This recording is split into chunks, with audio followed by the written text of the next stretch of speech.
viewers to My Startup TV. I'm your host, Major Sunil Shetty. NASSCOM is hosting the 8th annual technology conference from 22nd to 24th September.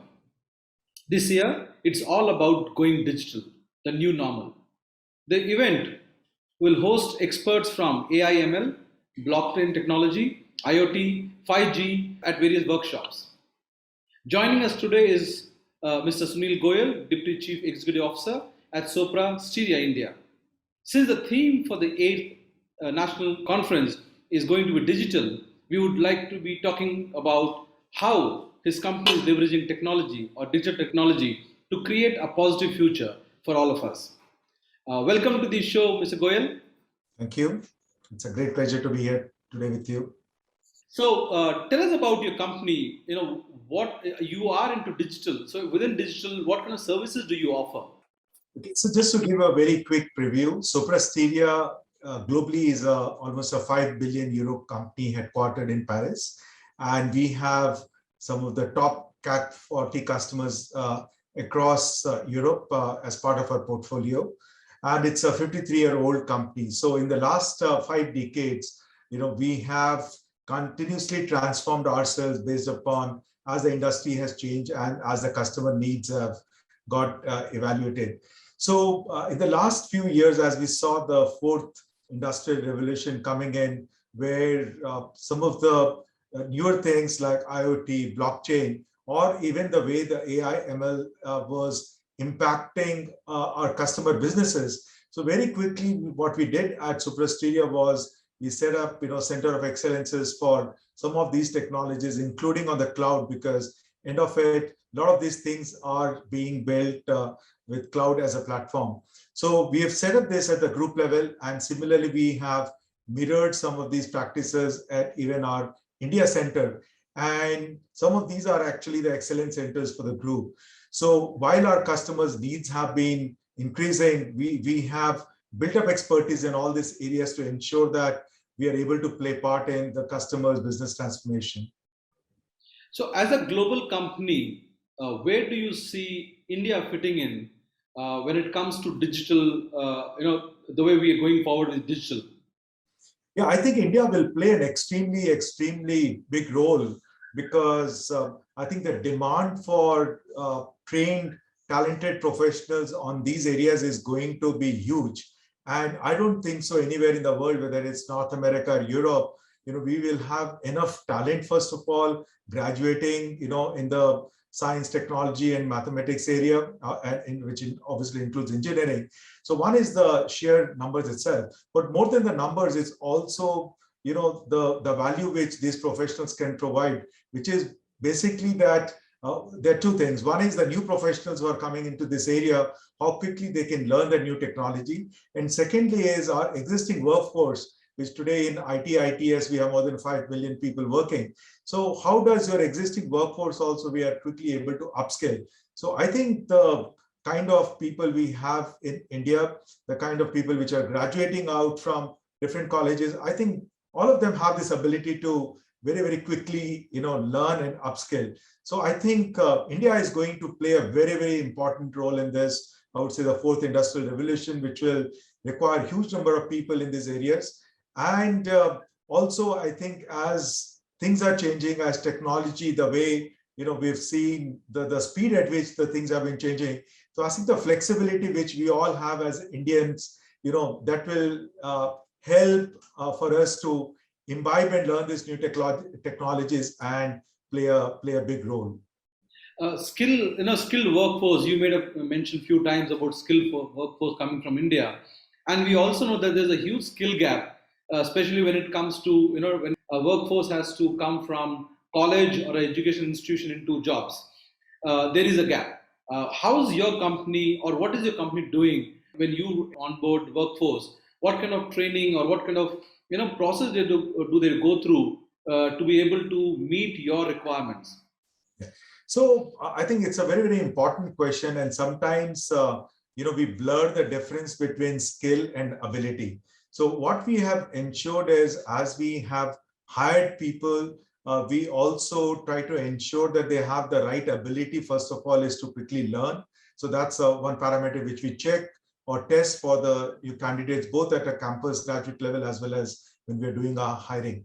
Now, if the professionals have the right ability to learn, then skilling them is, trying to provide first of all is with the right learning environment, then with the right tools, the right, I would say the methodology, etc. So in the last few years, what we have done is we have actually created learning journeys for each of these areas, which is the AI/ML, the cloud, the IoT and blockchain. And many of our existing people who actually wanted to get into this area, we gave them that opportunity that yes, in case if you would like to learn, these learning journeys are available, which were basically, combination of e-learning courses. There were a lot of courses available on, the what we call as the MOOCs, the massive online open courses. And along with that, we also had, our architects who actually learned many of these either by themselves or by attending, public courses. So they were also available as, I would say, mentors, trainers, and coaches to them. And many in these areas, actually, we have been able to skill our existing people. In fact, many of the graduates who have joined us from campuses, since they had the ability to learn, so we were also able to skill them in all these areas quite well. So today, I think we have a pretty good workforce which has the skills in these areas. They have actually been part of the global teams to, deliver transformation, digital transformation, and customers projects. So I think just two things here again, just to repeat. One is the ability to learn, which is very, very important. And secondly is the right ability of the person, because if that's there, and again, if you see in the last 20 years or 25 years since IT became a prominent industry in India, I think we have seen a lot of changes, from the earlier COBOL to then, other technologies coming and changing. And we've seen that the Indian workforce has quickly adapted to it by being agile and, upskilling and learning. So that's the way we have done. And I think today, I think, yes, one big challenge would be is to meet the demand forecast, because the demand seems to be far higher than what skilled workforce we have. But yes, I think we will continue to invest in, upskilling of our current workforce and also hiring people who have these skills. When you talk about digital, the first image comes to your mind is about the social media. But when you talk about digital technology, and you made a mention of and this conference is also all about IoT, 5G, AI, ML. How do you integrate all of this together under the digital transformation or digital technology? Could you share some insights with probably, if possible, with the client's experience or a product that incorporates all of this for the for the benefit of our viewers? First of all, I think, when we speak about all these technologies, I would also like to say that it's digital is just not technologies, but it is also a mindset. That how do we look at information, how do we look at data, and how do we look at the complete integration of all this? So I think the way the information and data is being made available to the consumer of this information is, I think that is what it is completely changing. Earlier, where there was a complete chain where it would flow and then come to you. Here, what is really happening is that the end consumer, by a click of the button on his keyboard or his mobile device, is able to get access to it. But in addition to that, obviously, some of these are working in closely together. So while we talk about AI and ML, it's just not AI ML. Obviously, it is also getting integrated with cloud at the back end. And since you asked me, how we have made a difference in terms of customers, so possibly let me talk about something which a lot of companies have started doing. For a long time, I think we've spoken about that, war for talent, and every time we are always wanting to know that what are our employee sentiments, whether they are happy, whether what is going through in their minds, and so on and so forth. So today, I think by gathering different types of information at different times of from your employees, and then running it through a complete data analysis, we are able to do the sentiment analysis of the people to really gauge the mood, what it is, and that gives you an indication of what it could be. Something similar, you spoke about social media.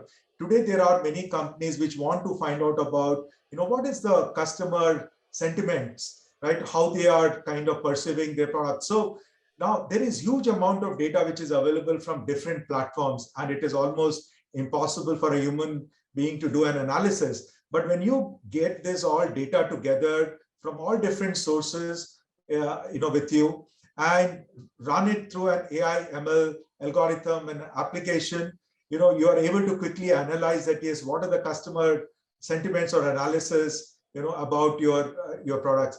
And obviously, when we talk about IoT in itself is obviously, you have the various devices and sensors from which you get the data, but then the data is of no use unless you are able to do a complete analysis, you're able to get it together. And obviously, I think the way the computational speed has gone exponentially in the last few years, that has allowed, for example, 25 years back, the computing power which would have been there in a full room, today the computing power, you have it on your mobile. So that has allowed you to do large amount of data analysis in a matter of few seconds and minutes. So I think the data which you're getting through the IoT sensors and data, and the applications are huge. For example, today you have all cars which are embedded with chips where on your mobile you are able to get information about what's the condition of your engine, what's the condition of your brake pads,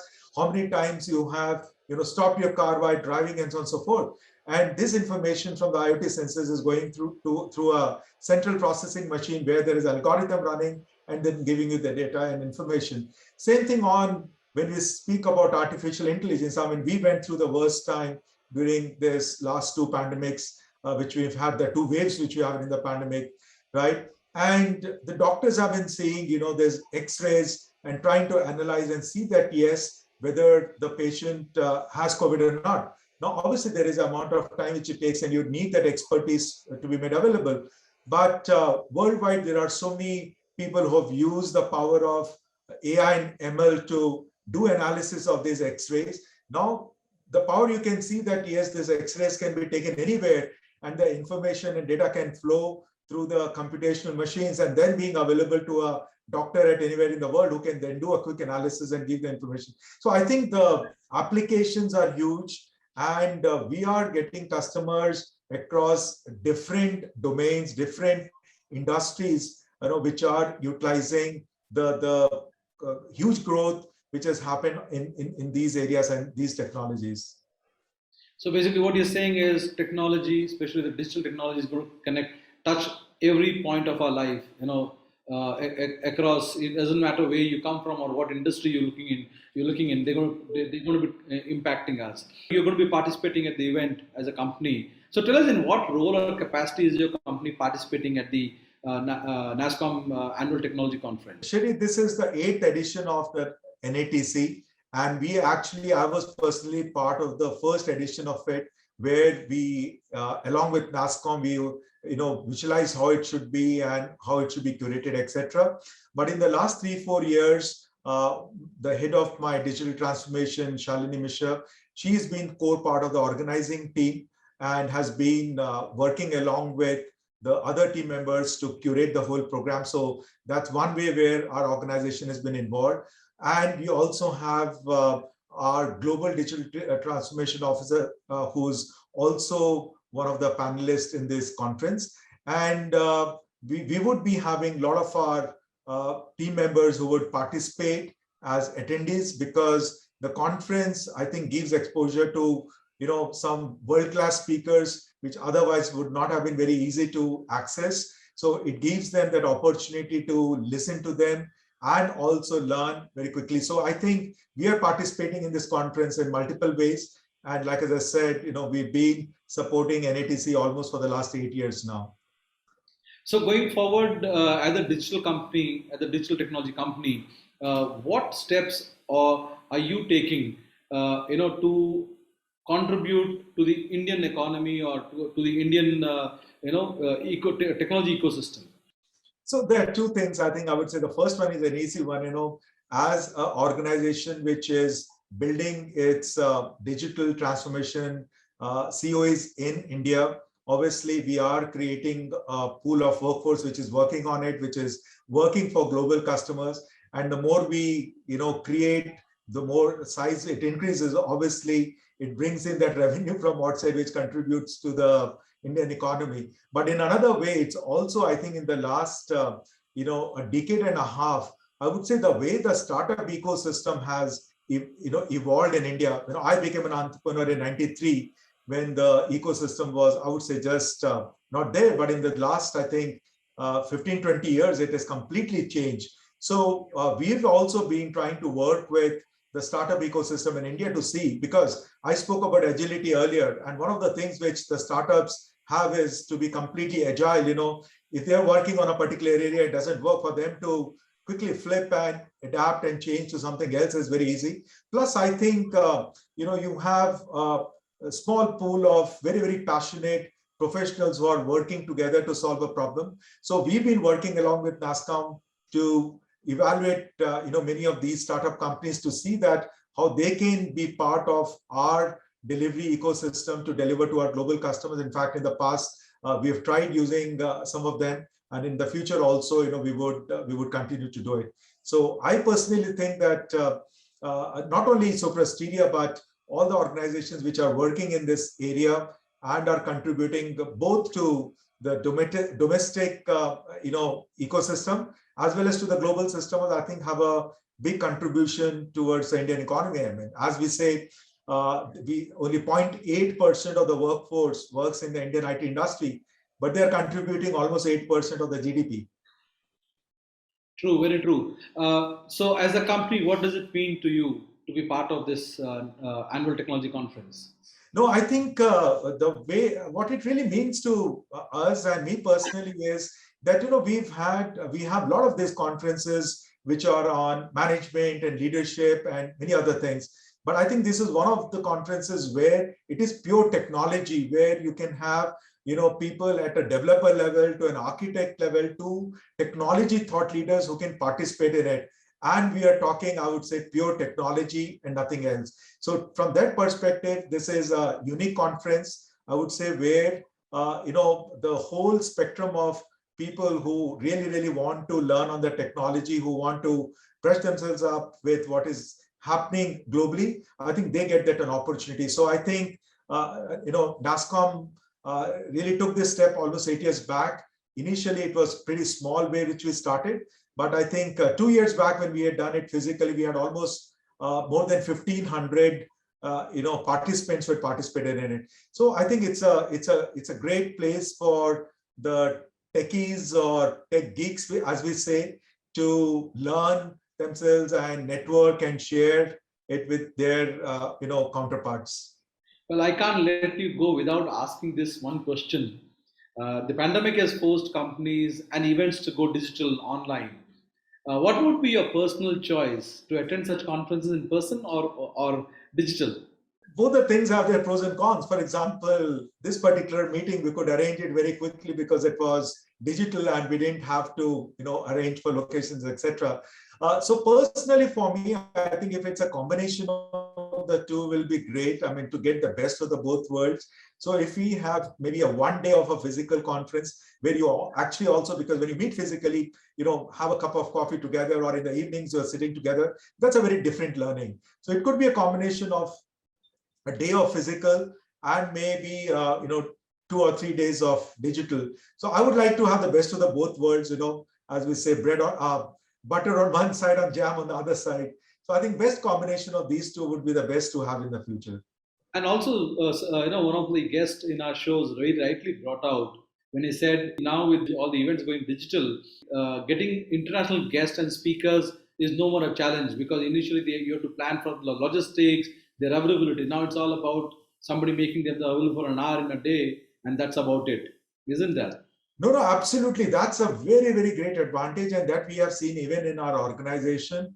When I had to call or invite speakers from anywhere, even within Sopra Steria, it was very, very easy for us to do it. So that's definitely a great advantage, which in a physical world, as you rightly said, yes, it becomes a big problem.